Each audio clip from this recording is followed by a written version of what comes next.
Upper 90s today. It's going to be a warm one, of course, but at least, it's not the 100 we saw yesterday. And barring rainfall, it'll get to 97. That's really the big key there, since we do have an increased chance of rain finally going into today. Georgia temperatures 76 in Macon, 78 in Warner Robins, 77 degrees in Eastman. It's a couple degrees warmer now compared to yesterday at this time. And though that seems like foreshadowing for today, it's not expected to be hotter today than yesterday. Heat advisory is in effect for 2/3 of the area.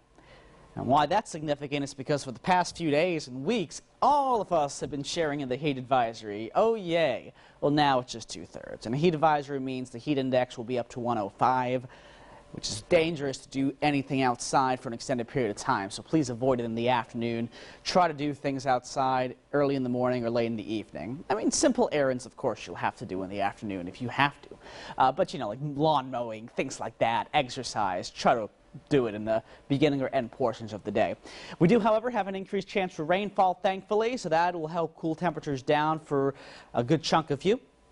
It does look like the extra cloud cover will also help in that aspect. So, with that, let's go to the 7-day, showing temperatures still hot, of course, it's July, but at least there's going to be some moderation in those temperatures, mid-90s for those temperatures.